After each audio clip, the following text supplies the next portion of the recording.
The morning sun filtered through the lace curtains of Evelyn Parker's kitchen, casting delicate shadows across the worn wooden table.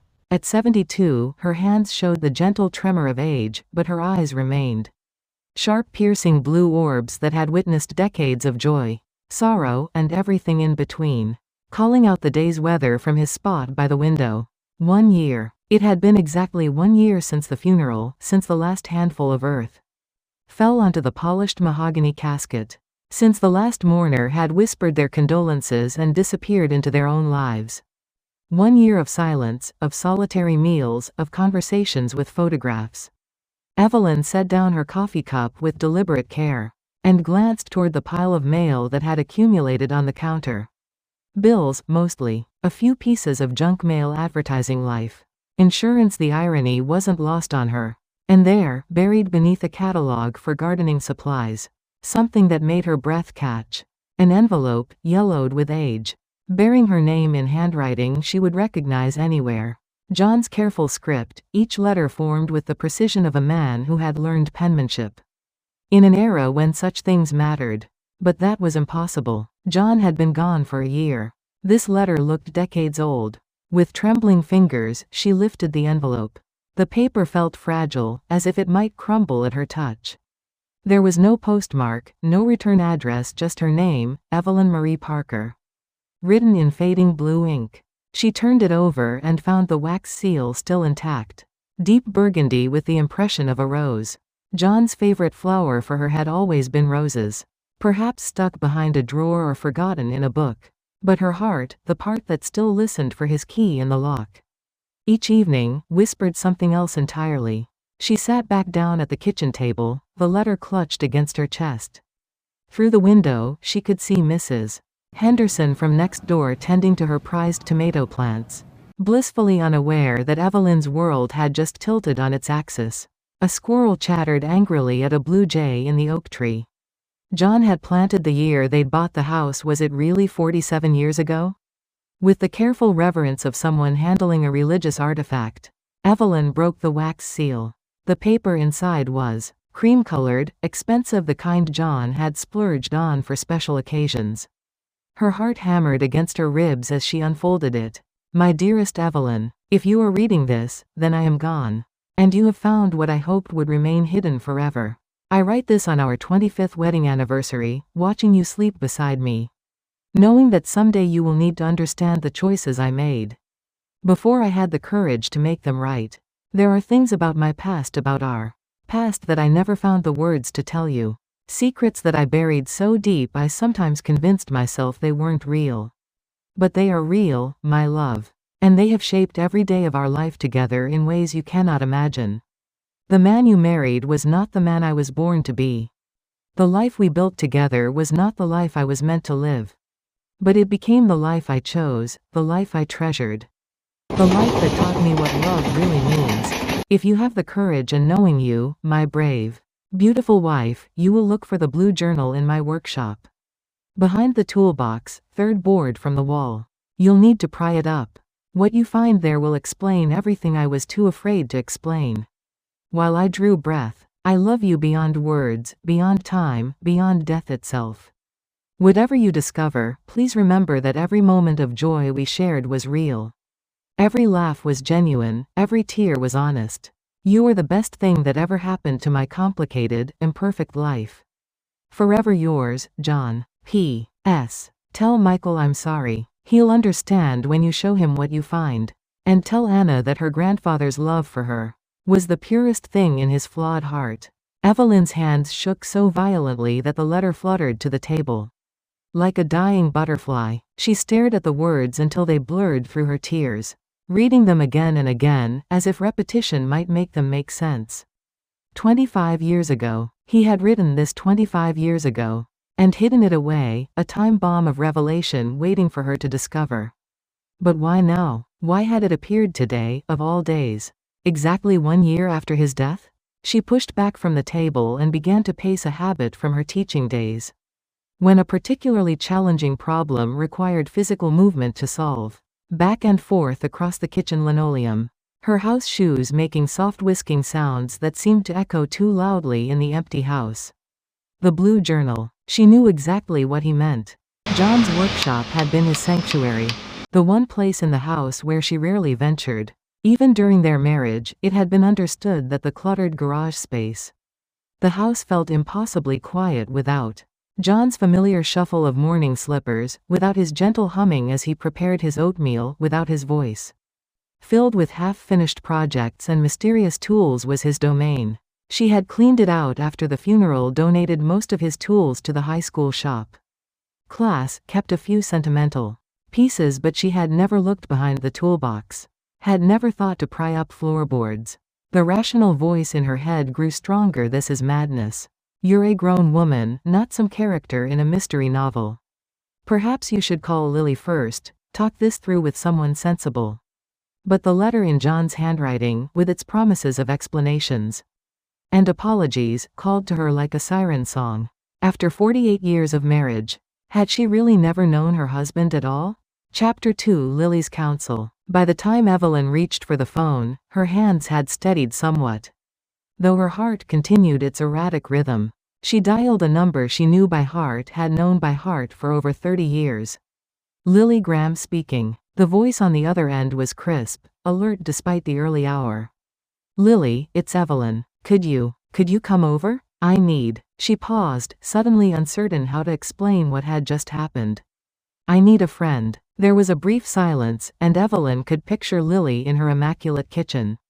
Probably already dressed for the day in one of her practical but elegant outfits, gray hair perfectly coiffed. Lily had been Evelyn's anchor through the worst of her grief, the friend who showed up with casseroles and tissues, and the kind of no-nonsense comfort that kept a person tethered to reality. I'll be right there, Lily said simply. Put the kettle on. 15 minutes later, Lily's practical Honda pulled into the driveway. With its characteristic precision perfectly centered, exactly the right distance from the garage door. Evelyn watched through the kitchen window as her friend emerged. All 70 years of her moving. With the purposeful stride of a woman who had managed a household, raised 4 children, buried a husband, and somehow found time to volunteer at half the organizations in town. Lily knocked twice and entered without waiting for an answer, a privilege earned through decades of friendship. She found Evelyn sitting at the kitchen table. The letter spread before her like evidence at a crime scene. Good Lord, Evelyn, you look like you've seen a ghost. Lily's sharp green eyes took in her friend's disheveled appearance with the practiced assessment of someone who had been offering comfort for decades. She hung her purse on the back of a chair and immediately began bustling around the kitchen with the confidence of someone who knew where everything was kept. What's happened? Evelyn gestured wordlessly at the letter. Lily settled her reading glasses on her nose and leaned over the table. Evelyn watched her friend's face as she read, saw the slight widening of eyes, the pressing together of lips, the small intake of breath that meant Lily was processing something significant. When she finished, Lily sat down heavily in the chair across from Evelyn and removed her glasses to clean them, a nervous habit Evelyn had observed countless times over the years. Well, Lily said finally, that's certainly not what I expected when you called. You think I'm losing my mind? It wasn't a question. I think, Lily said carefully, that you've had a shock. The question is what you want to do about it. Evelyn had always appreciated Lily's refusal to coddle her, even in the darkest days after John's death. While other friends had tiptoed around her grief, offering platitudes and cautious sympathy, Lily had been direct. You're going to hurt for a while. And then you're going to decide whether to keep hurting or start living again. Do you think it's real? Evelyn asked. The letter, I mean. Could John really have written this 25 years ago? Lily picked up the letter again, examining the paper, the ink, the careful formation of letters. This is definitely John's handwriting. I've seen it on enough Christmas cards and birthday invitations over the years. And this paper. She held it up to the light. This is quality stationery, the kind they don't make anymore. I'd say it's at least 20 years old, possibly older. But how did it appear now? Today? That, Lily said, is the real question, isn't it? They sat in silence for a moment, both women lost in thought. Outside, the morning was progressing toward normalcy, the mail truck rumbling down the street, the sound of someone starting a lawnmower, the rhythmic thump of Mrs. Henderson's dog's tail against the fence as it waited to be let in. "There's something else," Evelyn said suddenly. "Yesterday, I was going through John's desk drawers. I know I should have done it months ago. But I couldn't bring myself to, and I found a key. Small, brass, with a number etched on it. I didn't recognize it, didn't know what it belonged to. A safety deposit box, perhaps? That's what I thought, but we only had one box at the bank. And I have that key." Evelyn's voice grew quieter. "Lily, what if there are things about John, about our life together, that I never knew? What if the man I loved for 48 years was someone else entirely?" Lily reached across the table and covered Evelyn's hand with her own. Her skin was soft, but her grip was firm, the hands of a woman who had kneaded bread and wiped tears and held on to what mattered. "Listen to me, Evelyn Marie Parker. The John the first knew, the John who showed up to every school play and parent conference, who built that beautiful garden for you, who held your hand through your mother's funeral, and never missed a chance to brag about your teaching awards. That man was real. Whatever secrets he may have had, whatever past he may have been running from, the life he built with you was genuine. But what if? What if he had been married before? What if he changed his name? What if he was in witness protection?" Lily's voice grew more animated. "Evelyn, we all have pasts. We all have things we'd rather not share, chapters we'd like to rewrite. The question isn't whether John had secrets. The question is whether you have the courage to discover what they were. And decide if they change how you feel about the life you shared." Evelyn stared at her friend, marveling at how Lily could cut through emotional chaos to reach the heart of a matter. It was a skill she'd always envied, the ability to see clearly when everyone else was lost in the fog of feeling. "You think I should look for the journal?" "I think," Lily said slowly, "that you'll never have peace if you don't. But I also think you shouldn't do it alone. Will you come with me?" Lily smiled, the first genuine smile either of them had managed since the letter's discovery. "Try and stop me. Besides, I've always wondered what John kept in that workshop of his. Harold used to joke that it looked like the inside of a mad scientist's laboratory." For the first time since finding the letter, Evelyn felt a flutter of something that might have been anticipation rather than dread. Whatever lay hidden in the workshop, whatever secrets John had buried beneath floorboards and behind toolboxes, she wouldn't have to face them alone. "There's something else I need to tell you," Evelyn said, her voice dropping to nearly a whisper. "I haven't spoken to Michael in over 6 months. Our last conversation, it didn't end well." Lily nodded knowingly. Michael's complicated relationship with his mother had been a source of tension for years, particularly since his divorce. "What happened?" "He came for Christmas, brought the kids. Everything seemed fine until Christmas morning. Anna had given me a photograph album. She'd made pictures of John and me through the years, starting from when we were young. There was this one photo." Evelyn's voice caught. "It was from our honeymoon in Virginia Beach. We looked so happy, so young. Michael looked at it for the longest time. And then he asked me something that caught me completely off guard." "What did he ask?" "He asked if I knew that Dad had lived in Virginia before we met. Said he'd found some old documents when he was helping clean out the attic, papers with John's name on them from addresses in Norfolk and Richmond, dating back to the early 1950s. Evelyn twisted her wedding ring, a habit whenever she was nervous. "I told him that was impossible, that John had grown up in Ohio.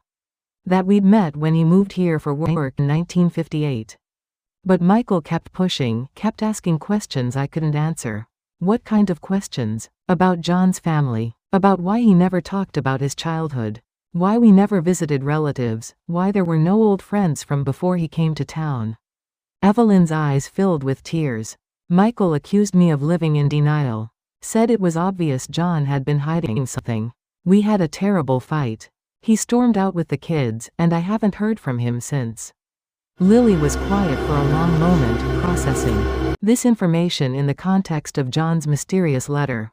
"And Anna?" "Anna tried to play peacemaker, as usual. She called me a few times after Christmas, but the conversations were strained. I think she feels caught in the middle, trying to maintain relationships with both of us." Evelyn wiped her eyes with the back of her hand. What if Michael was right? What if I was willfully blind to the truth about my own husband? Or, Lily said gently, what if you were simply respecting his privacy? Some people come from painful backgrounds they'd rather not revisit. That doesn't make them dishonest, it makes them human. But the letter says to tell Michael. He's sorry, that he'll understand when I show him what I find. That suggests Michael was right to be suspicious. It suggests, Lily corrected, that John knew his secrecy had hurt his son. That's not the same thing as vindicating Michael's accusations. Evelyn stood and walked to the kitchen window, looking out at the garden John had planted for her 20 years ago. The roses were blooming deep red climbers that scaled the trellis beside the back porch. Their scent so intense on summer evenings that she could smell them from inside the house. He had spent months researching varieties, soil conditions, pruning techniques. A man planning to deceive his wife wouldn't invest that kind of care in making her happy, would he? I need to call them, she said suddenly. Michael and Anna. Whether I find this journal or not, whether John's secrets change. Everything or nothing, I need my family. That might be the wisest thing you've said all morning. Evelyn turned back to her friend, feeling something shift inside her chest, a loosening of the knot of grief and confusion that had been tightening for months. Will you help me make the calls? Of course. But first, let's see what John left for you to find. Chapter 3: The Workshop's Secrets. The garage had always smelled of sawdust, motor oil, and something indefinably masculine that Evelyn had associated with her husband's presence. Even now, a year after his death, the scent lingered like a ghost of the man who had spent countless hours here, tinkering with projects that seemed to have no beginning or end. Evelyn and Lily stood in the doorway, surveying the space that had been John's domain. Despite her efforts to clean and organize after his death, the workshop retained its cluttered, mysterious character. Tools hung on pegboard walls in arrangements that had made sense only to John. Half-finished birdhouses sat on workbenches beside small machines, whose purposes Evelyn had never understood. Coffee cans full of screws, washers, and bits of hardware lined the shelves, like mysterious specimens in a mad scientist's laboratory. Third board from the wall, behind the toolbox, Evelyn murmured, consulting the letter once more.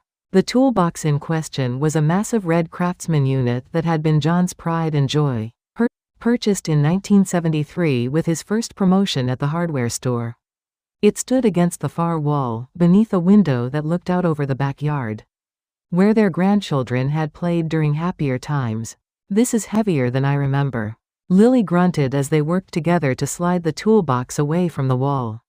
Behind it, the wooden wall showed wear patterns, where the toolbox had pressed against it for decades.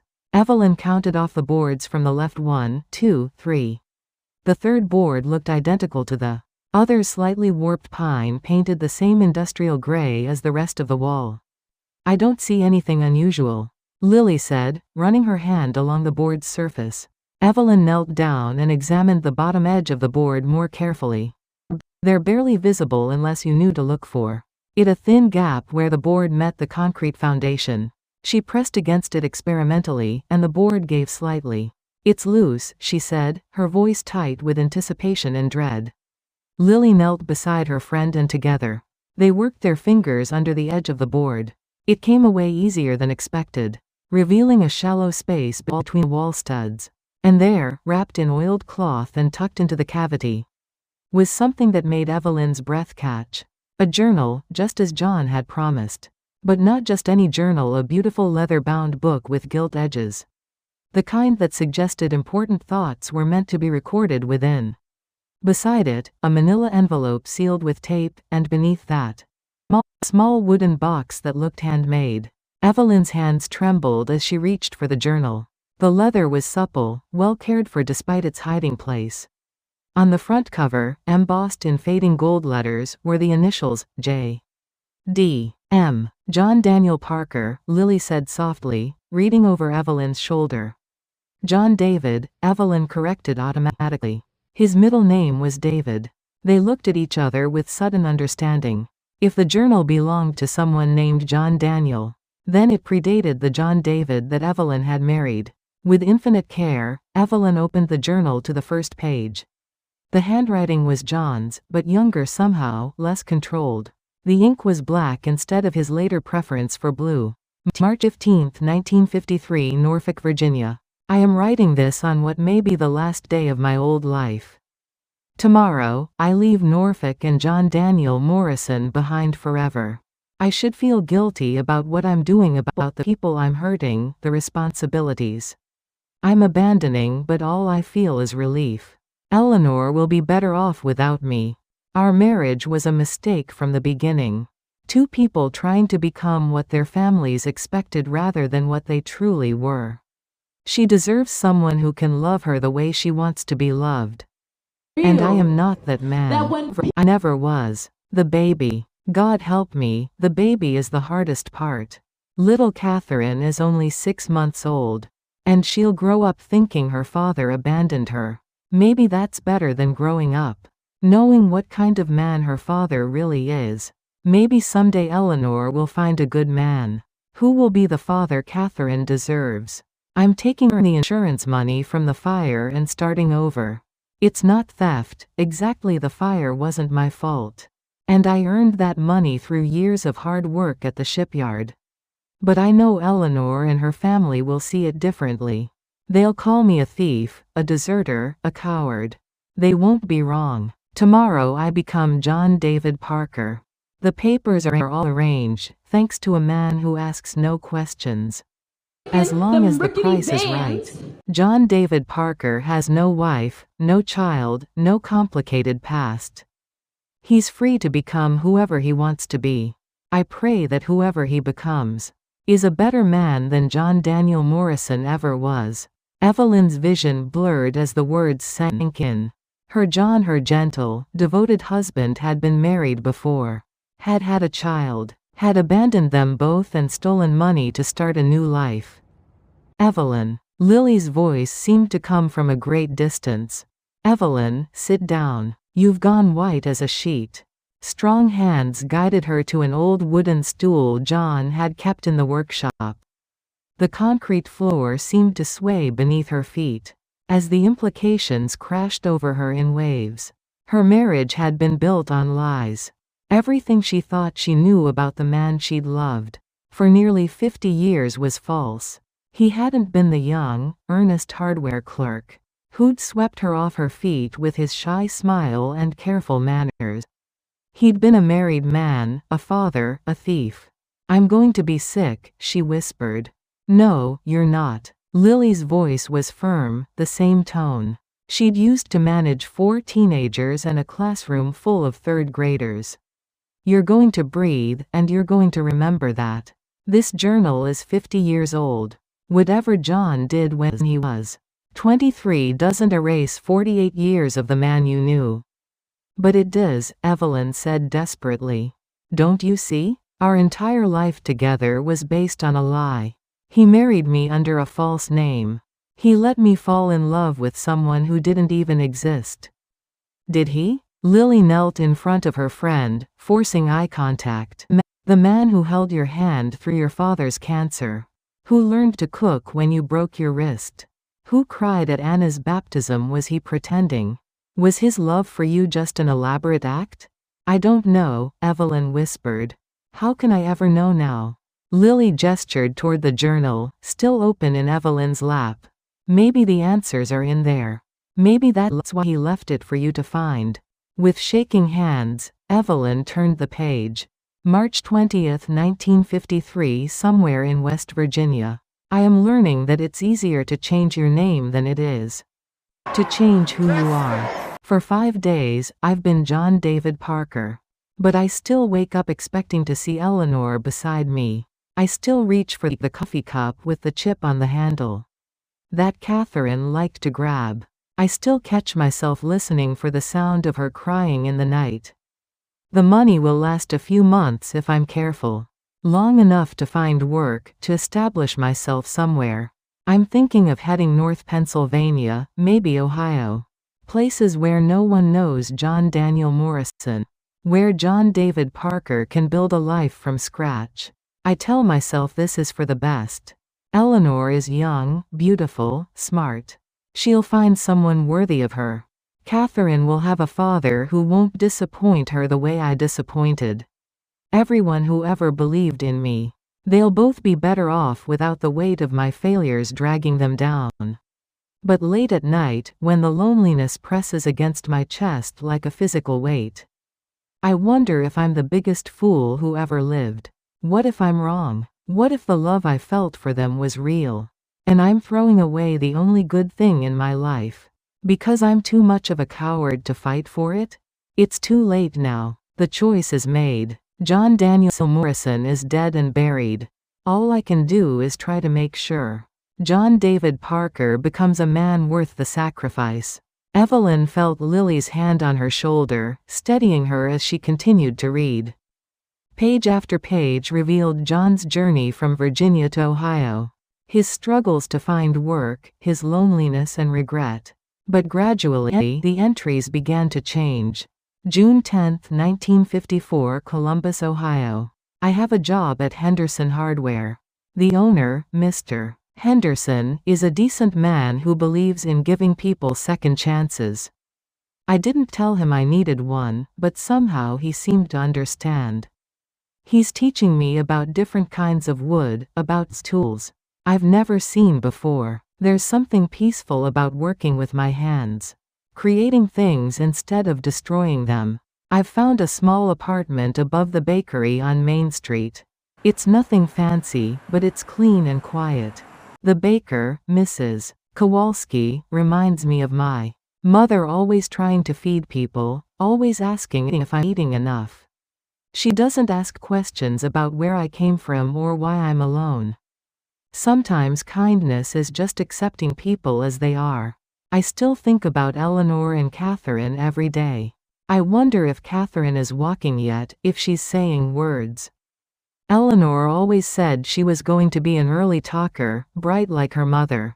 I hope she's right. I hope Catherine grows up knowing how smart and capable and beautiful her mother is. Maybe someday I'll be brave enough to write to them, to explain. Maybe someday I'll be the kind of man who deserves their forgiveness. But not yet. Not until I'm sure John David Parker is someone worth knowing.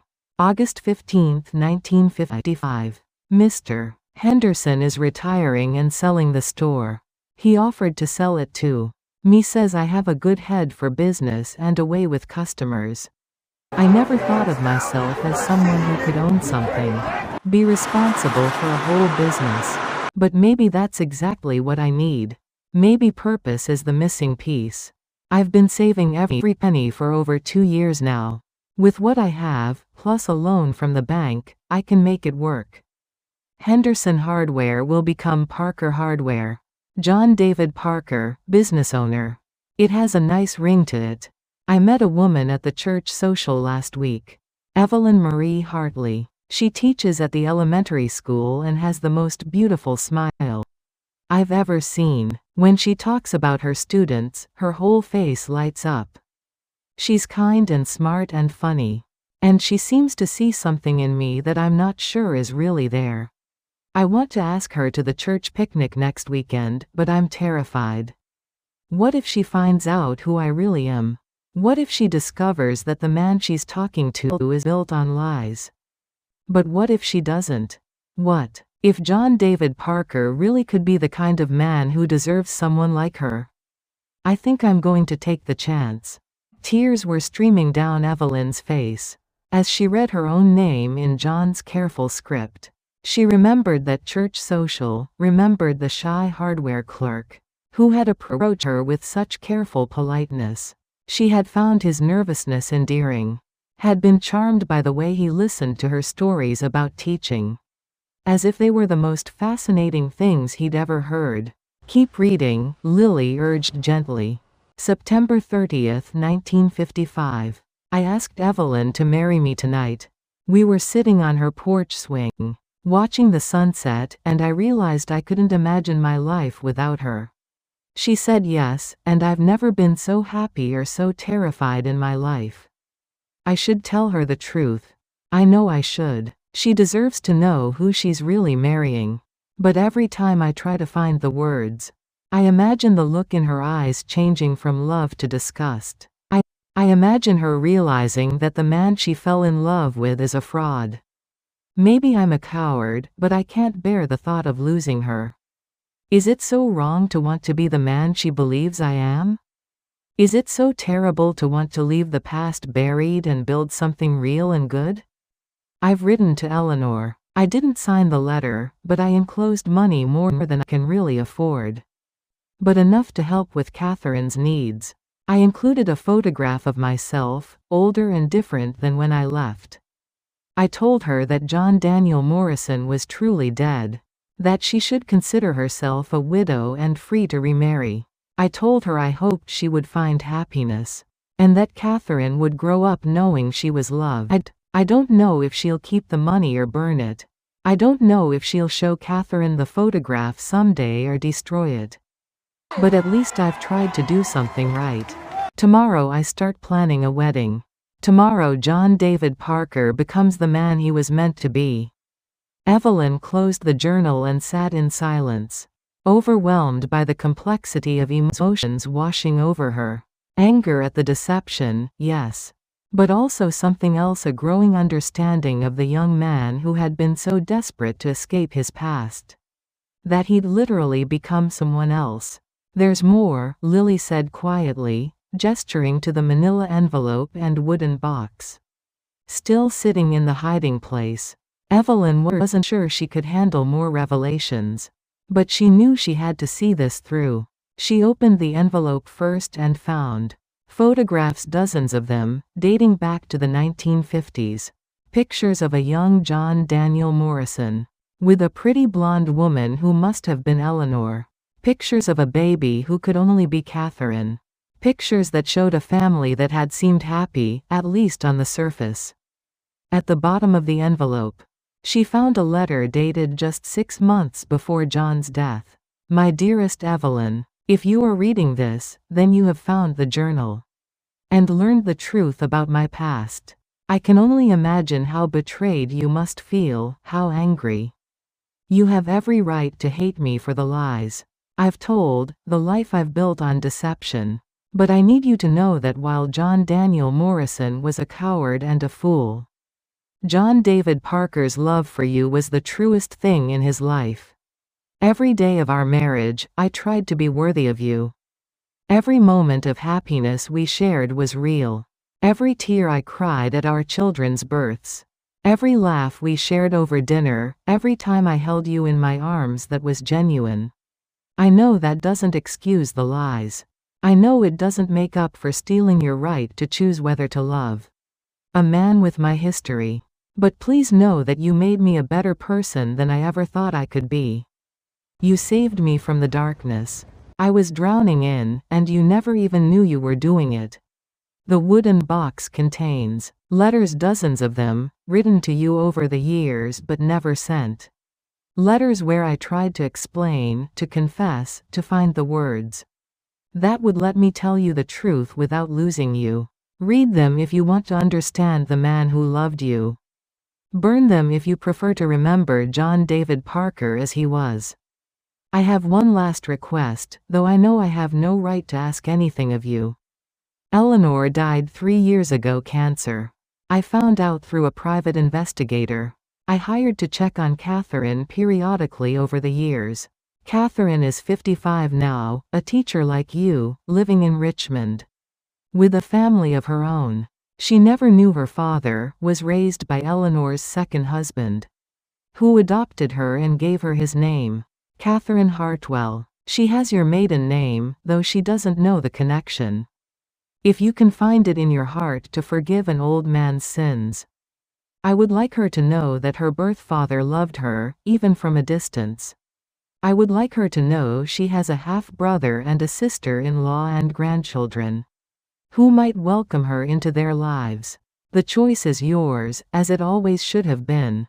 Whatever you decide, please know that loving you was the greatest privilege of my life. Forever yours, John. The wooden box was filled with letters, just as John had promised. Letter after letter, written throughout their marriage, charting his emotional journey from guilt and fear to something resembling peace. Some were short, just a few paragraphs expressing his love and regret. Others were longer, detailing his thoughts about their children, their life together, his ongoing struggle with the weight of his past. One letter, written on their 10th anniversary, particularly caught Evelyn's attention. My darling Evelyn, today marks 10 years since you agreed to be my wife. 10 years since you saved me from myself without even knowing it. I watched you with Michael today, teaching him to tie his shoes with such patience and love. And I realized that you're not just my wife, you're my moral compass, my conscience, my guide to becoming a better man. I think about telling you the truth at least once a week. The words form in my mouth, and I rehearse the conversation in my head. But then I imagine the look on your face, the disappointment and betrayal, and I use my courage. I tell myself I'm protecting you from pain. But I know I'm really protecting myself from consequences.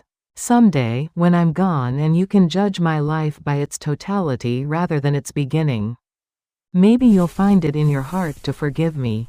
Maybe you'll understand that while I started as a coward, I tried to live as a man worthy of your love. Until then, I'll keep being John David Parker. The man you made me into, the man I became because you believed I could be better than I was. Happy anniversary, my love. Lily had been quietly reading over Evelyn's shoulder. And now she sat back with a heavy sigh. Well, she said finally, that's quite a story. I don't know what to think, Evelyn admitted. I don't know what to feel. Part of me wants to be furious at him for lying to me for 48 years. Part of me wants to grieve for the young mother and baby he abandoned. But part of me, she trailed off, unable to articulate the complex mixture of love, understanding, and forgiveness that was struggling to emerge alongside her anger. Part of you understands why a 23-year-old man might make a desperate choice that he spent the rest of his life trying to atone for. Lily finished gently. Is that terrible of me? Should I be angrier? There's no should about it, Lily said firmly. Emotions aren't moral obligations. You feel what you feel, and what you feel is probably more complicated than anger or forgiveness alone. Evelyn carefully gathered the letters and photographs, placing them back in the wooden box with reverent care. Each piece of paper represented a piece of John's heart, a fragment of the truth he'd been too afraid to share while he lived. There's something else, she said, suddenly, remembering the mysterious key she'd found in John's desk. She pulled it from her pocket, a small brass key that had seemed insignificant when she'd discovered it the day before. Now, in the context of John's hidden past, it seemed laden with possibility. What do you think it opens? Lily examined the key, turning it over in her weathered hands. There's a number etched here, 237. Could be a safety deposit box at a different bank, or a storage unit, or a post office box. They looked at each other with growing excitement. The journal and letters had answered some questions, but they'd raised so many more. Had John maintained contact with Catherine over the years? Had he left money for her, provisions for her future? Was there more to the story than even these revelations had uncovered? We need to call Michael, Evelyn said suddenly. The urgency in her voice surprised them both. Whatever else John was or wasn't, he was right about one thing: Michael deserves to know the truth. And Catherine. God, John had another daughter all these years. And she doesn't even know her father is dead. Back in the kitchen, surrounded by the comfortable familiarity of coffee cups and morning light, Evelyn stared at the phone as if it were a foreign object. She had Michael's number memorized, of course had called it countless times over the years. To check on the grandchildren, to share news, to maintain the threads of connection that held their complicated family together. But this call felt different. This call would change everything. Would you like me to dial? Lily offered. No, I need to do this myself.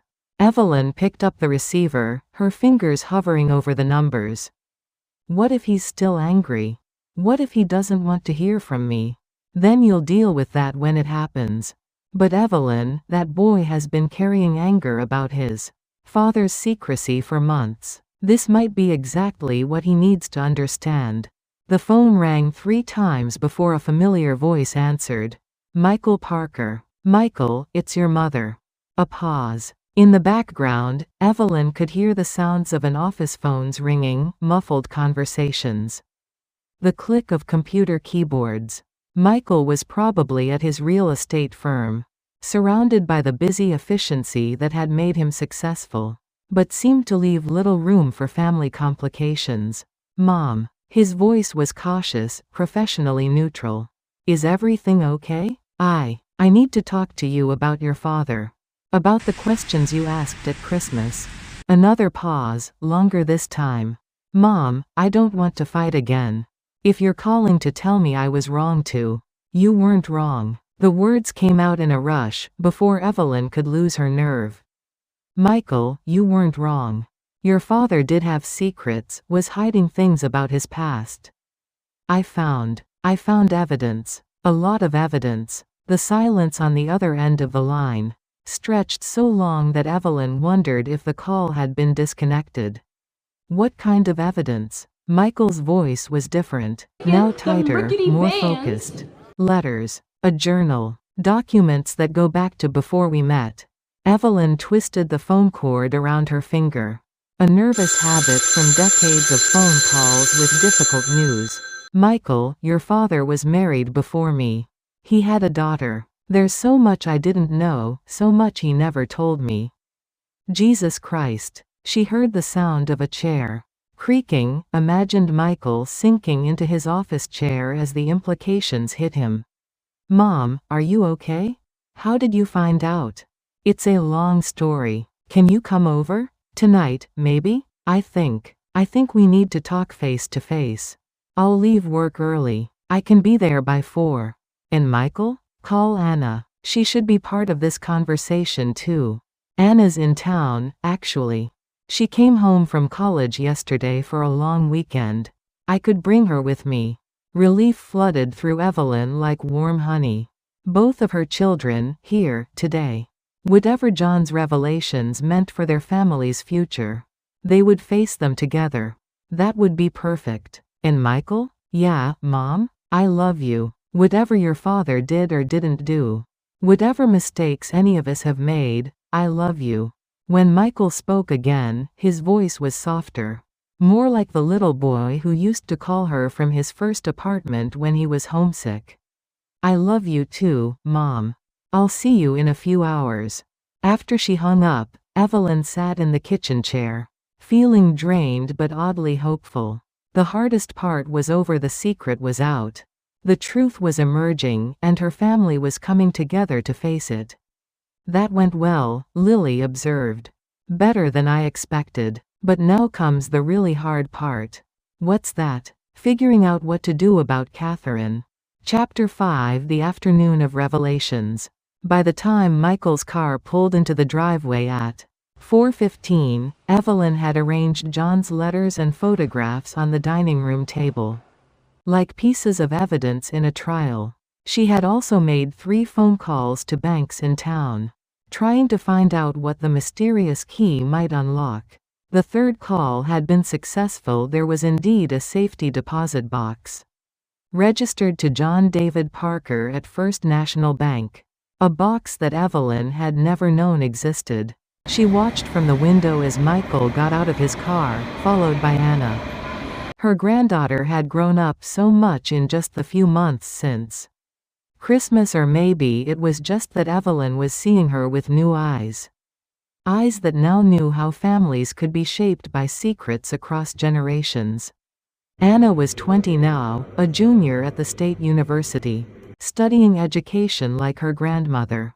She had John's gentle eyes and her mother's determination, a combination that had always made Evelyn proud. Today, she looked worried as she walked up the front path, probably wondering what new crisis had brought the family together on such short notice. Michael looked older than his 50 years as he approached the house. The divorce had aged him, and the ongoing tension with Evelyn hadn't helped.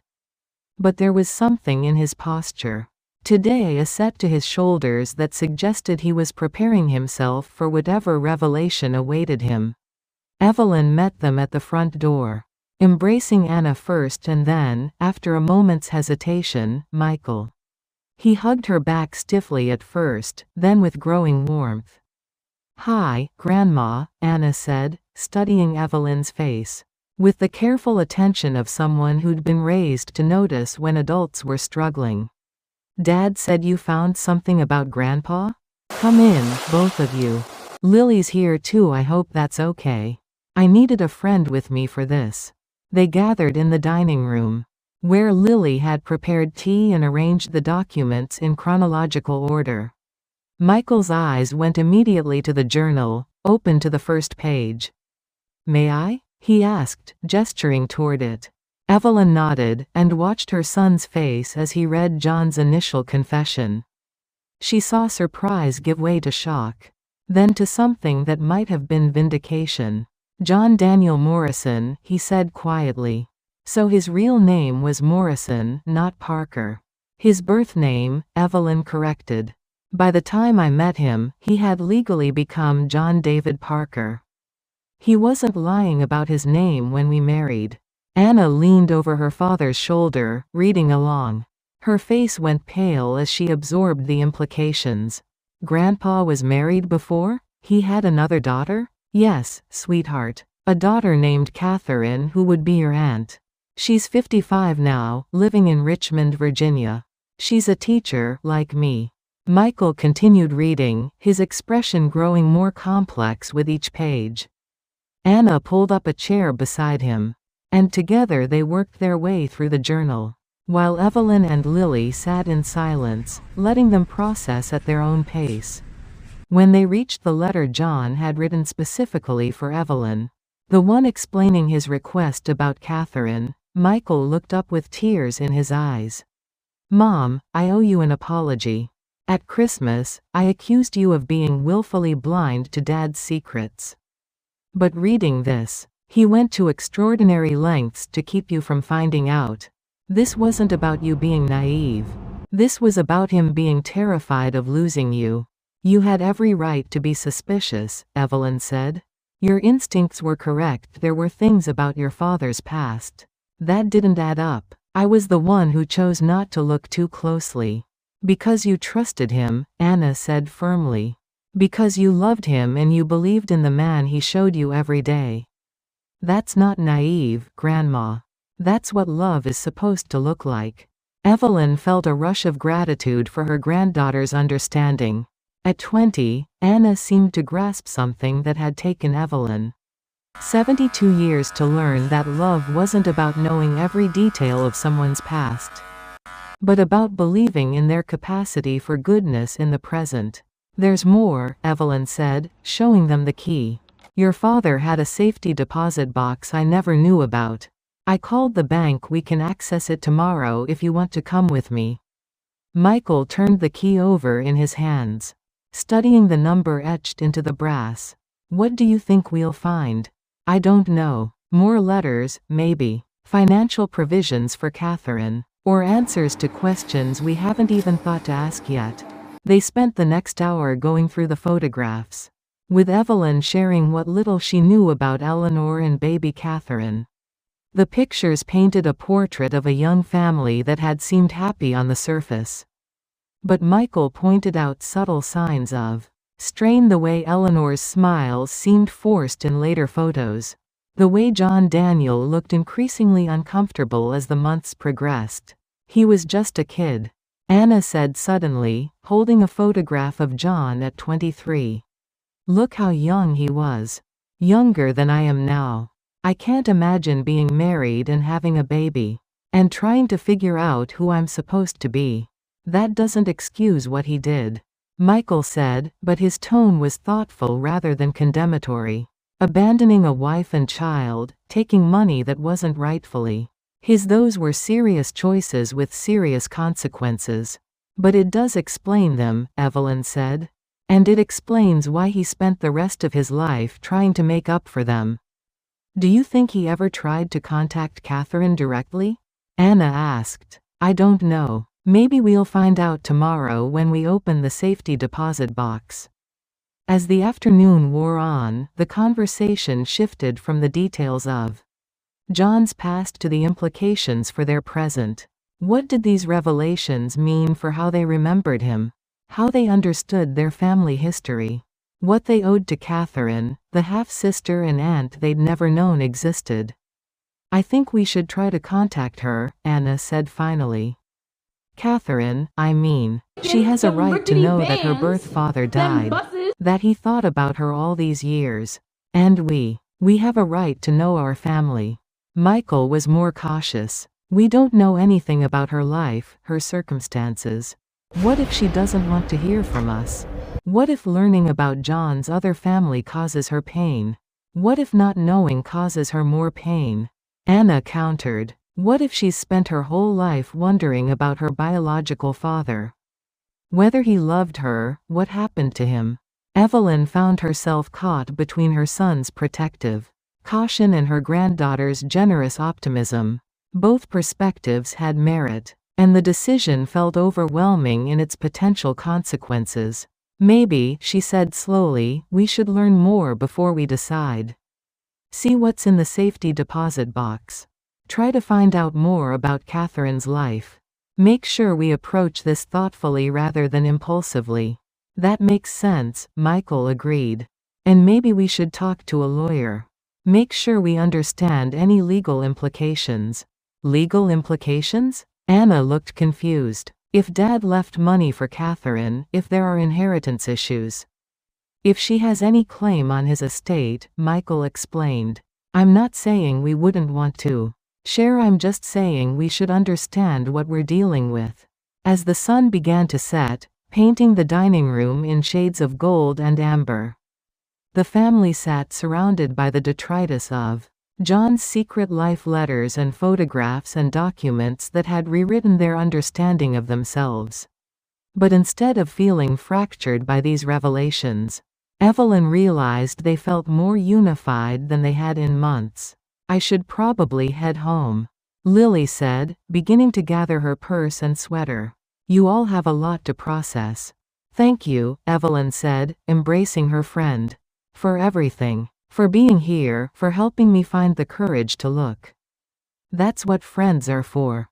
Call me tomorrow after you visit the bank. I want to hear what you find.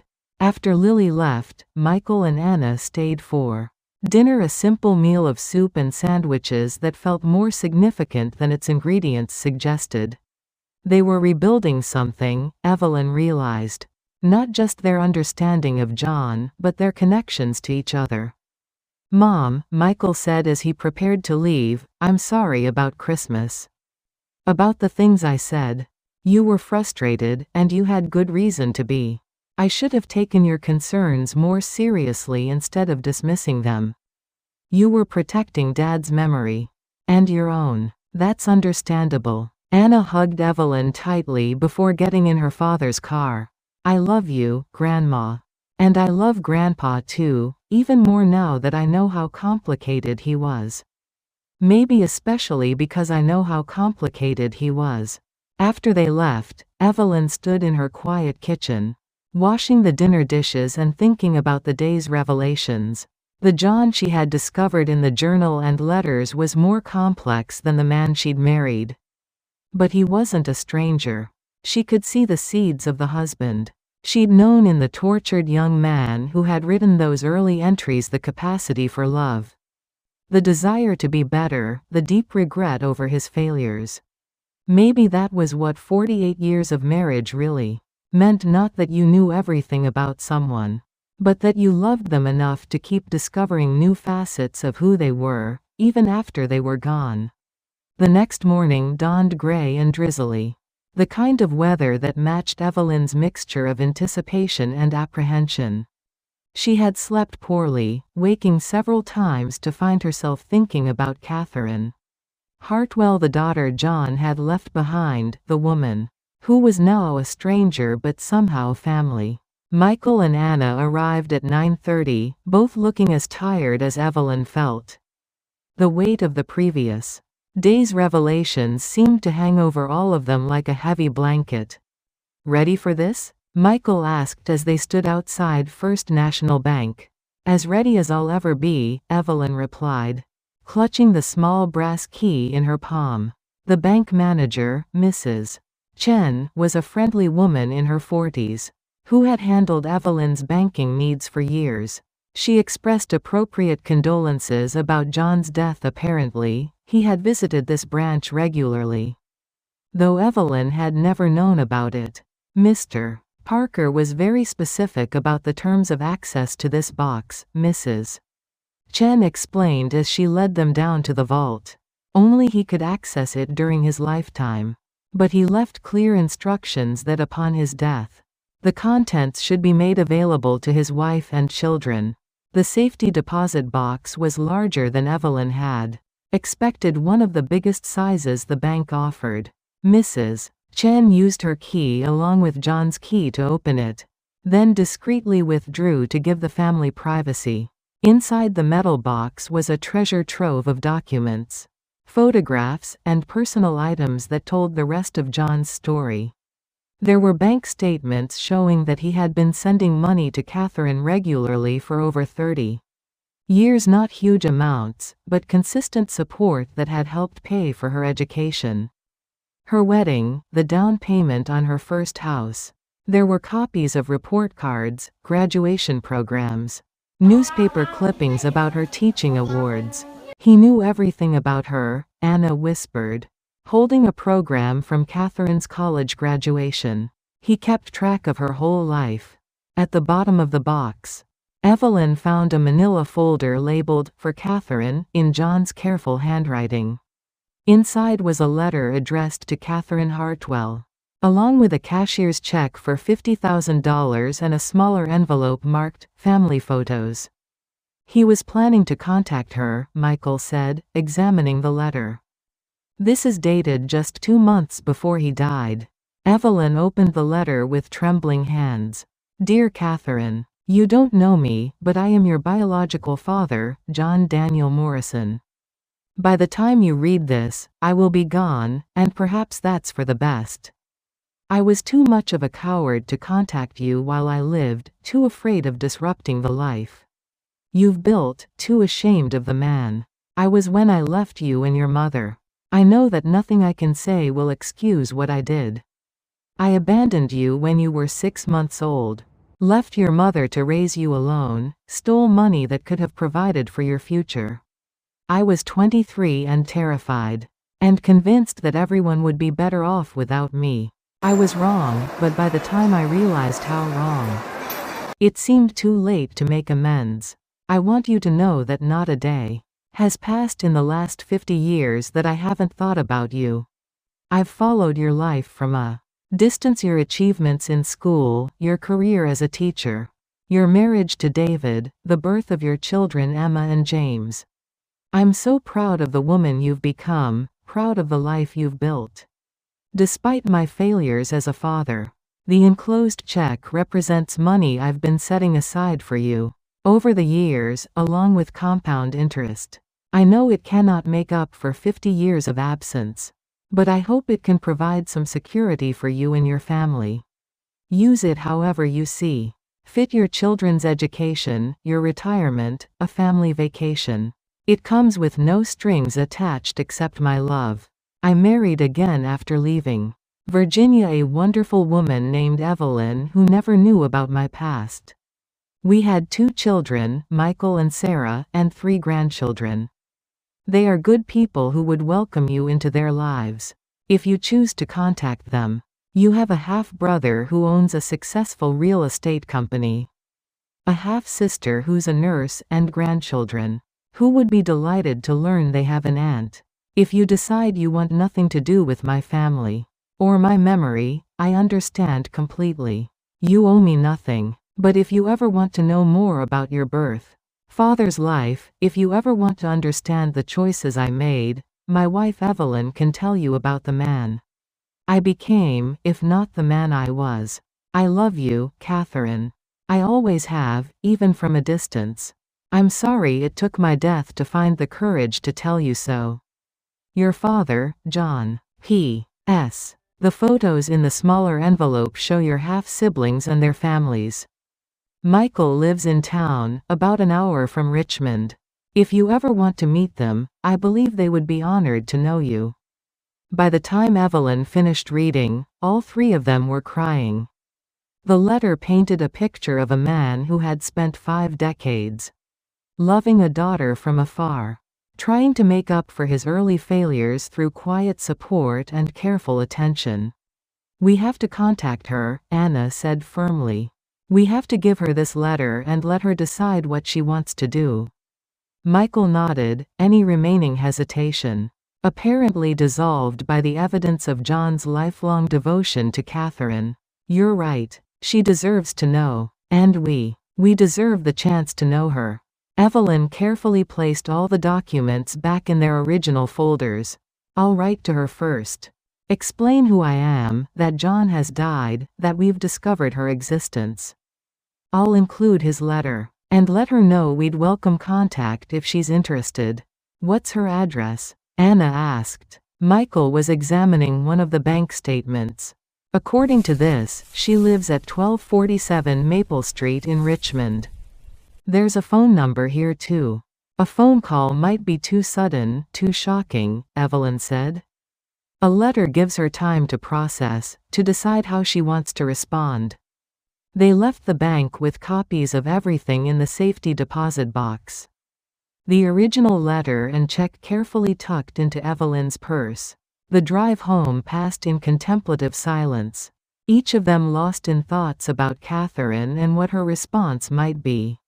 That evening, Evelyn sat at her kitchen table with a blank sheet of paper and a pen, trying to find the words to introduce herself to the stepdaughter she'd never known existed. How do you explain a lifetime of unknowing? How do you reach across decades of separation to offer connection? She wrote draft after draft, crumpling each attempt and starting over. Too formal, too familiar, too overwhelming, too brief. Finally, she settled on something simple and honest. "Dear Catherine, my name is Evelyn Parker, and I was married to your biological father, John Daniel Morrison, who legally changed his name to John David Parker before we met. John died 1 year ago, and it was only recently that I discovered the truth about his past, including the fact that you exist. I know this letter must come as a shock. I can only imagine what questions you might have, what feelings this might stir up. Please know that I'm writing to you not to disrupt your life, but to honor your father's final wishes, and to offer you information about your biological family if you want it. John left a letter for you, along with a substantial financial gift. More importantly, he left evidence of a lifetime spent loving you from a distance, following your achievements, taking pride in the woman you became. I believe he would have contacted you himself if cancer hadn't taken him first. You have a half-brother, Michael, who is 50 years old and lives here in town. You also have a half-sister, Sarah, though sadly she died in a car accident 5 years ago. Michael has 2 children, your nephew Jake, who is 25, and your niece Emma, who is 22. We also have Anna, who is Sarah's daughter and your step-granddaughter, though she's only 20, closer to your children's ages than to yours. If you would like to learn more about John's life after he left Virginia, or if you would like to meet your half-brother and his family, we would welcome that opportunity. But please don't feel any pressure. We understand that you have your own life, your own family, your own feelings about the man who left when you were a baby. I've enclosed John's letter to you, along with my phone number and address. If you decide you would like to talk, please don't hesitate to contact me. If you prefer to keep this information private and not respond, I'll understand that too. With warmest regards and hope for your happiness, Evelyn Parker. P.S. I'm also enclosing a recent family photo, so you can see the faces of the relatives you never knew you had. Evelyn sealed the letter along with John's confession and the family photo from last Christmas, the last one they'd taken with John before his diagnosis. She addressed the envelope carefully, checked the address twice, and placed it on the table beside her car keys. Tomorrow, she would mail it. Tomorrow, she would set in motion whatever came next for their expanded, complicated, beautiful family. As she prepared for bed, Evelyn found herself thinking about forgiveness, how it wasn't a single act, but a process, something you chose to do over and over again. She was choosing to forgive John for his deception, to understand the frightened young man he'd been, to honor the devoted husband he'd become. She was choosing to forgive Michael for his anger at Christmas, to understand his frustration with family secrets. She was choosing to forgive herself for not seeing what she hadn't been meant to see. And maybe, if they were lucky, Catherine would choose to forgive them all for taking 50 years to find her. The letter went out on Tuesday morning. By Friday, Evelyn was checking the mailbox twice a day and jumping every time the phone rang. She tried to distract herself with her usual activities, volunteering at the library, tending her garden, visiting with neighbors, but her mind kept wandering to Richmond, to a woman named Catherine Hartwell, who was probably wrestling with the biggest shock of her life. "You need to be patient," Lily reminded her during their Thursday afternoon coffee. "This is huge news for her. She needs time to process." I know. It's just, what if she doesn't want to meet us? What if she's angry about John's abandonment? What if we've opened old wounds instead of healing them? Then you'll deal with that when it happens. But Evelyn, you did the right thing. She deserved to know, and you deserved the chance to know her. On Friday evening, the phone rang just as Evelyn was settling down with a book. She almost didn't answer. It was past 8 o'clock. And she'd been disappointed by too many telemarketing calls that week.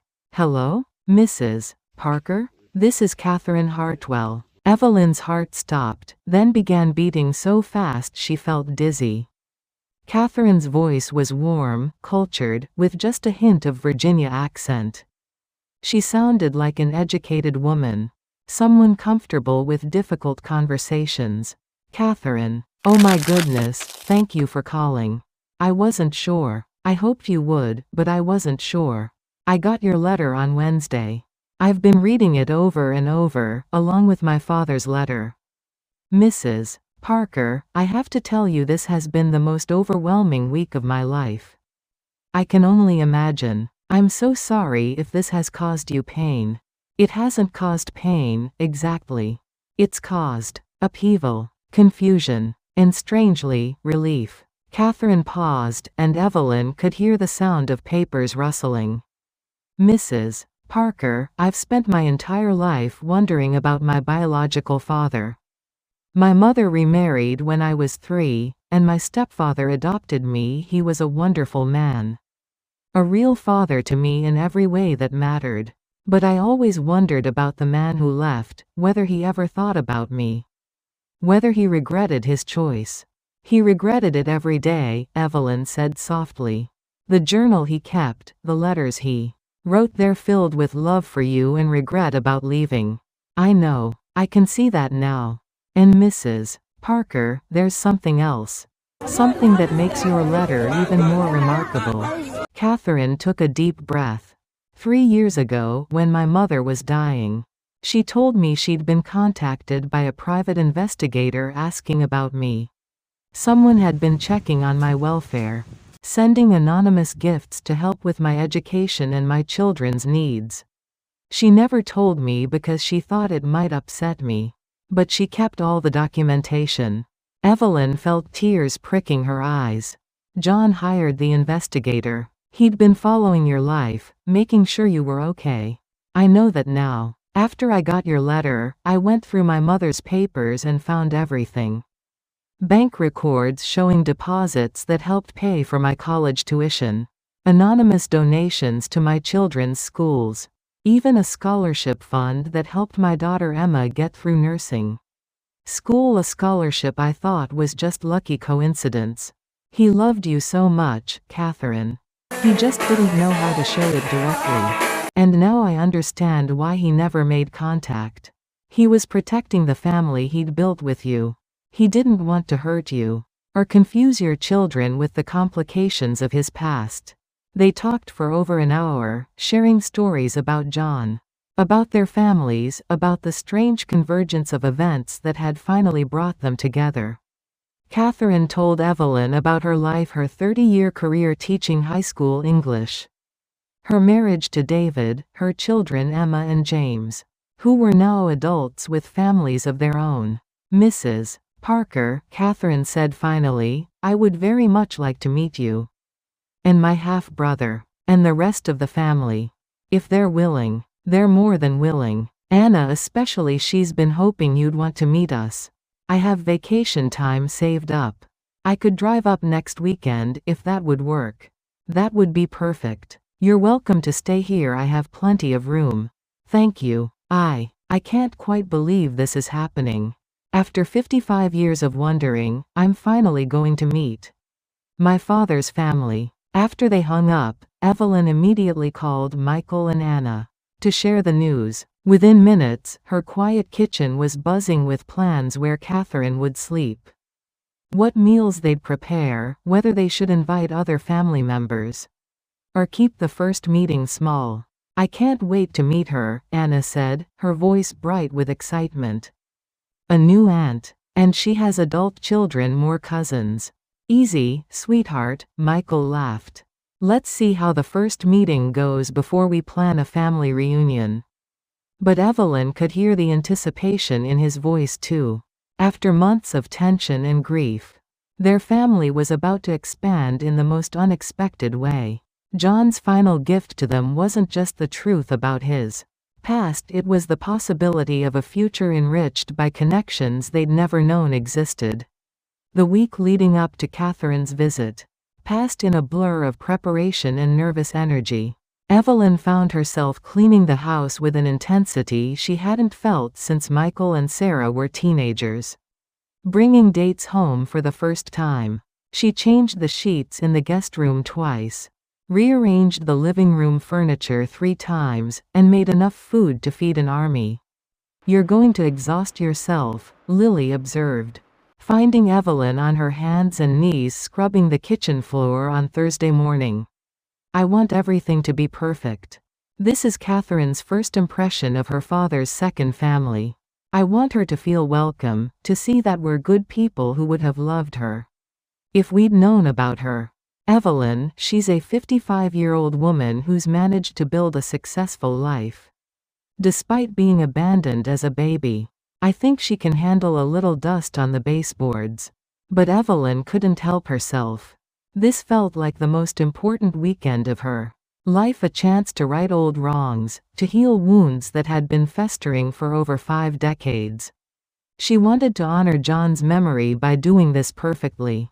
Michael and Anna stopped by Friday evening to help with final preparations and to discuss logistics for Catherine's visit.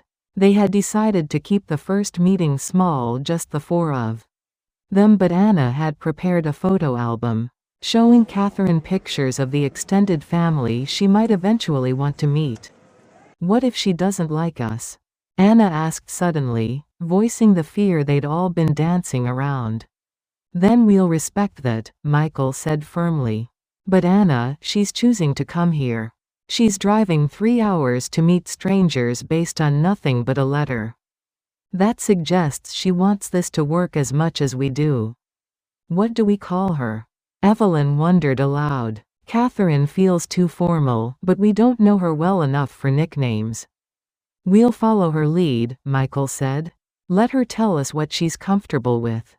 Saturday morning dawned bright and clear, a perfect October day, with the kind of crisp air that made everything seem possible.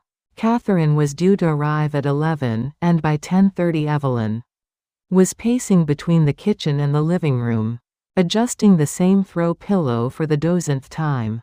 When the doorbell finally rang, Evelyn's heart hammered so hard she was sure everyone in the house could hear it. She took a deep breath, smoothed her skirt, and opened the door. Catherine Hartwell stood on the front porch with a small overnight bag in one hand and a bouquet of yellow roses in the other. She was tall and elegant, with silver hair, styled in a neat bob, and intelligent brown eyes that were unmistakably John's. She wore a simple blue dress that suggested good taste without ostentation. And her smile was both nervous and genuine. "Mrs. Parker? Evelyn, please. And you must be Catherine. Welcome. Welcome to your father's home." They embraced hesitantly at first, then with growing warmth. Catherine smelled like lavender and vanilla. And when she pulled back, there were tears in her eyes. "Thank you for writing to me. Thank you for giving me the chance to know my family. Thank you for coming. For being brave enough to take this leap." Michael and Anna appeared in the hallway, and Evelyn made introductions with the careful formality of someone navigating uncharted social territory.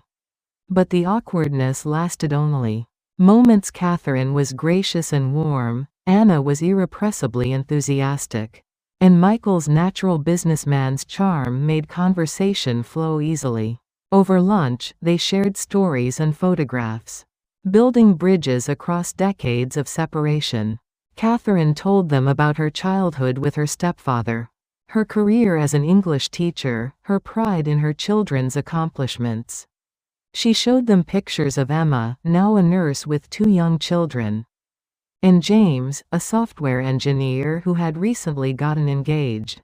"Your father would have been so proud," Evelyn said, studying a photograph of Catherine receiving a Teaching Excellence Award. "He kept newspaper clippings about your career achievements. He knew about every promotion, every honor."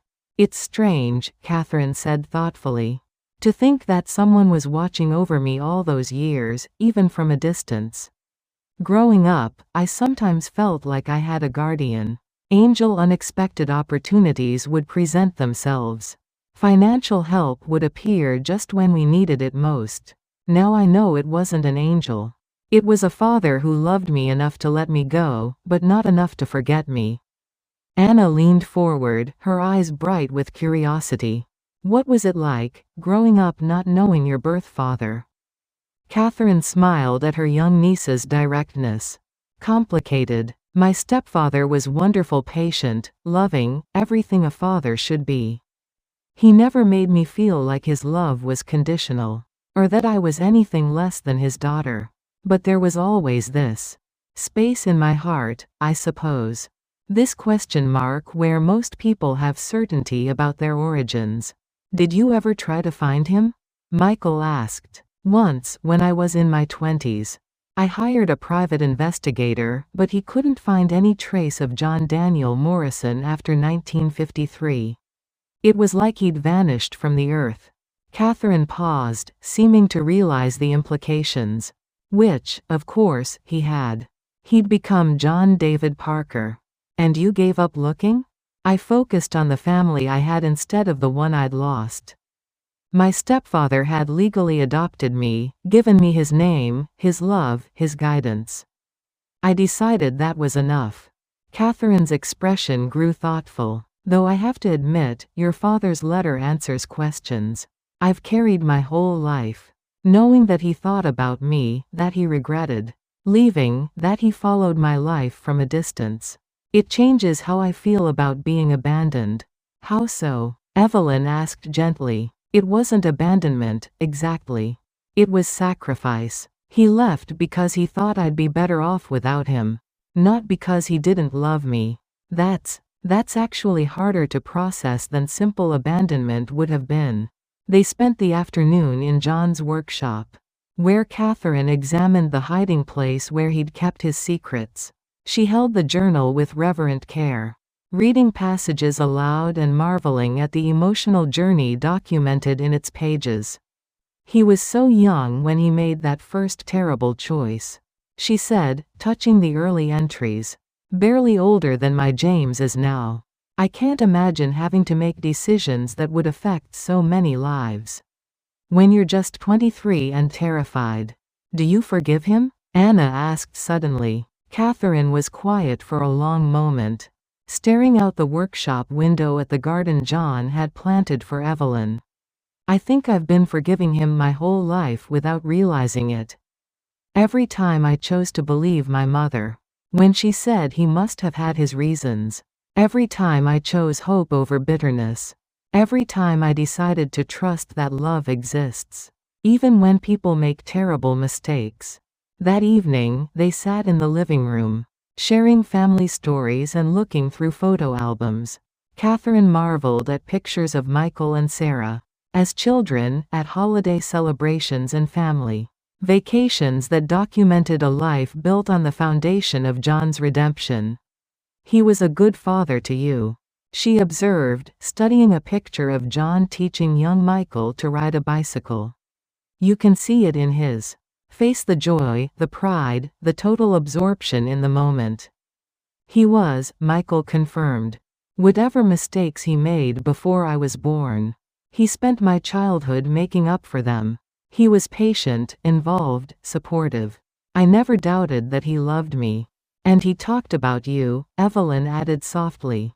Not by name, of course, because I didn't know you existed. But sometimes he would get a distant look. Especially around your birthday, March 15th, right? He would be quieter that day, more thoughtful.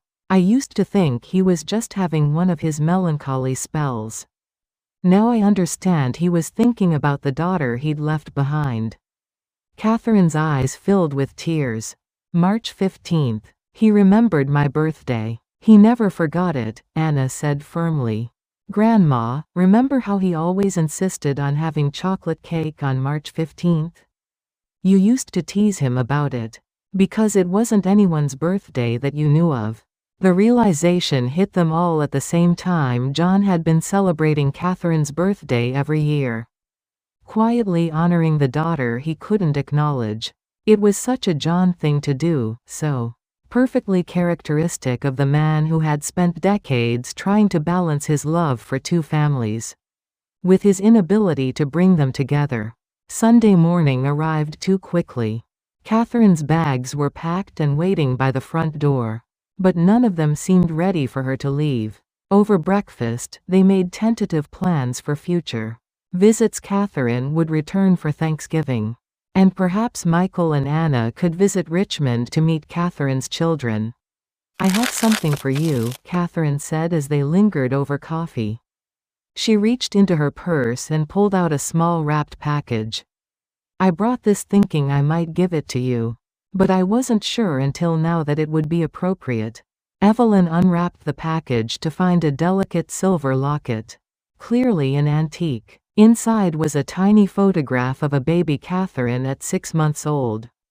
Just before John had left. My mother kept this all these years, Catherine explained. She said it was the only picture she had of me with my birth. Father is not in the frame, but he took the photograph. She gave it to me when I got married. Said it represented the hope that even broken things could be made beautiful again. Evelyn's hands trembled as she fastened the locket around her neck. Are you sure you want me to have this? I'm sure. You're the one who finally brought my father home to me. You deserve to carry a piece of the daughter he loved but couldn't claim. As Catherine prepared to leave, she pulled Michael aside for a private conversation. Evelyn watched from the kitchen window as her son and newly discovered daughter talked earnestly by Catherine's car. Their heads bent together in a way that reminded her achingly of John. When Catherine finally drove away, her car disappearing around the corner. With a wave and a promise to call during the week, the house felt strangely empty. But it was a different kind of emptiness than Evelyn had grown accustomed to. Not the hollow ache of loss, but the expectant silence of a space waiting to be filled again. Well, Anna said, flopping down on the living room sofa, that was the most amazing weekend of my life. Mine too, Michael agreed, settling into John's old chair. Mom, I need to apologize again. Not just for Christmas, but for years of being impatient with Dad's privacy, for pushing when I should have trusted. You don't need to apologize for wanting to understand your family, Evelyn said. Your instincts were right, there were secrets. You just couldn't have known how complicated they were. Do you think he would have told us eventually? Anna asked. If he hadn't gotten sick, if he'd had more time? Evelyn considered the question, thinking about the man she'd lived with for nearly 50 years. The way he'd grown more reflective in his later years. More concerned with legacy and making peace with the past. I think he was working up to it, she said finally. The letter he wrote to Catherine was only 2 months before his diagnosis. He was 75, starting to think about mortality. I think he might have found the courage to tell us the truth. If he'd had more time.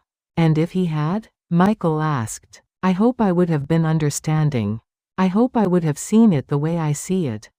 Now, not as a betrayal, but as the mistake of a young man who spent the rest of his life trying to make amends.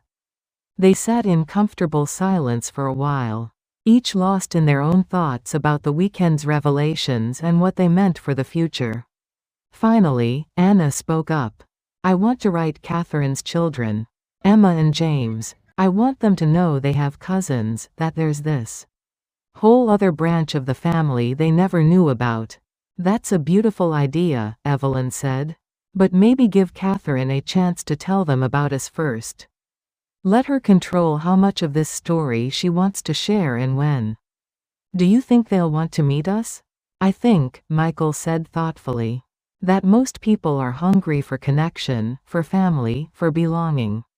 Catherine was brave enough to drive 3 hours to meet strangers, based on a letter. Maybe her children inherited that courage. As the afternoon wore on, they began the process of integrating Catherine into their understanding of themselves. Michael updated the family tree he kept in his study, adding Catherine's branch with its children and grandchildren. Anna started planning a photo album that would include pictures from the weekend, creating a visual record of their family's expansion. Evelyn called Lily to share the details of Catherine's visit and to process her own swirling emotions. So what now? Lily asked. How do you move forward from here? Carefully, Evelyn said. Hopefully. With a lot more honesty than we've had in the past. And how do you feel about John now? About your marriage? Evelyn was quiet for a long moment, watching through the kitchen window as a cardinal landed on the feeder John had built and hung outside her window. The bird was bright red against the autumn foliage, a flash of beauty in the fading light. I feel like I finally understand what love really means, she said eventually. It's not about knowing everything about someone. It's about choosing to see the best in them even when you discover their worst. It's about believing in their capacity for growth, and forgiveness and redemption. And do you forgive him? Really? I forgive him for being human. For making mistakes when he was young and scared. For being too afraid to trust me with the truth. Evelyn paused, choosing her words carefully. I forgive him for loving Catherine so much that he couldn't bear to hurt her with his presence. And for loving me so much that he couldn't bear to hurt me with his past. That's a lot of forgiveness.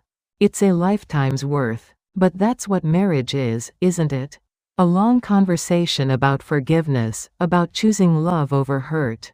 Over and over again until it becomes a habit. That night, Evelyn sat at her kitchen table with a cup of tea and John's journal, rereading the entries that had first shocked her just days earlier. Now, instead of feeling betrayed by his secrets, she felt honored to finally know the full scope of his heart, the pain he'd carried, the love he'd cherished, the hope he'd maintained that somehow, someday, all the pieces of his fractured life might be made whole. In a sense, they had been. Catherine was part of their family now, connected by blood and choice. And the complicated grace that allows broken things to become beautiful again. John's final gift hadn't been just the truth about his past, it had been the possibility of a future enriched by connections that transcended the mistakes of youth. Epilogue: the letter never sent. As Evelyn prepared for bed, she found herself thinking about all the letters John had written. but never sent the boxes full of words meant for her eyes. Explanations and apologies and declarations of love that had remained hidden until after his death. It seemed fitting, somehow, to add one more letter to that collection, not from John, but to him. She sat down at her desk and took out a piece of the good stationery, the kind she saved for special occasions. By the light of the small desk lamp, she began to write.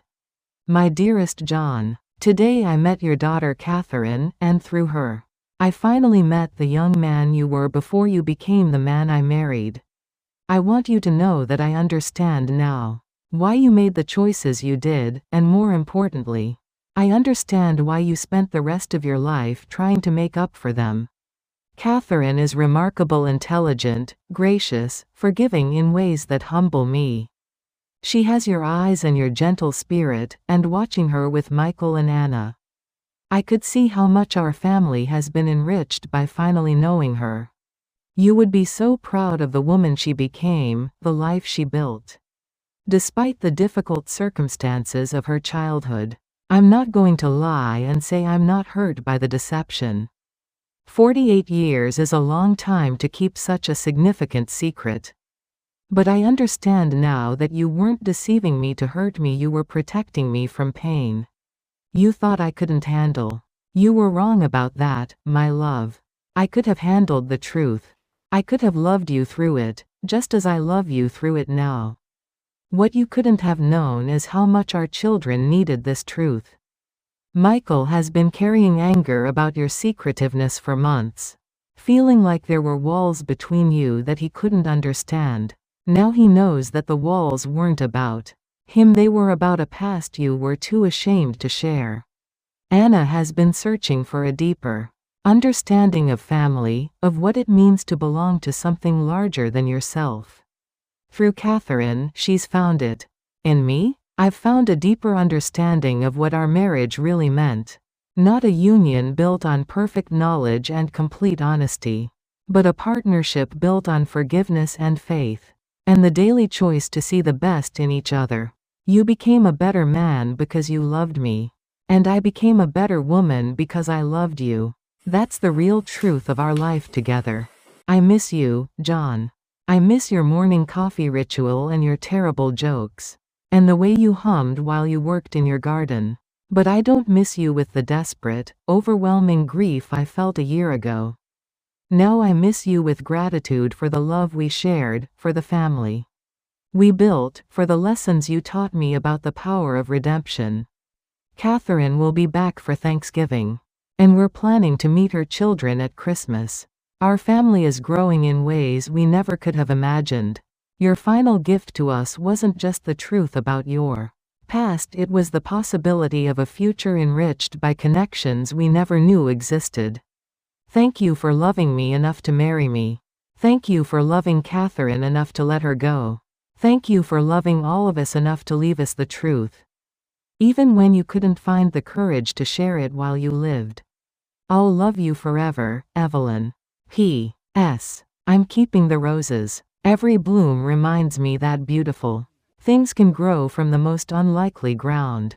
Evelyn folded the letter carefully and placed it in John's journal, next to the entry where he'd first mentioned meeting her at the church social. Tomorrow, she would put the journal back in its hiding place in the workshop. But she would leave it unsealed.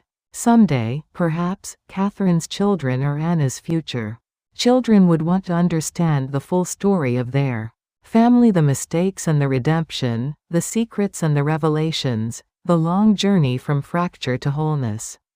As she turned off the lights and headed upstairs to bed, Evelyn felt a sense of completion she hadn't experienced since John's death.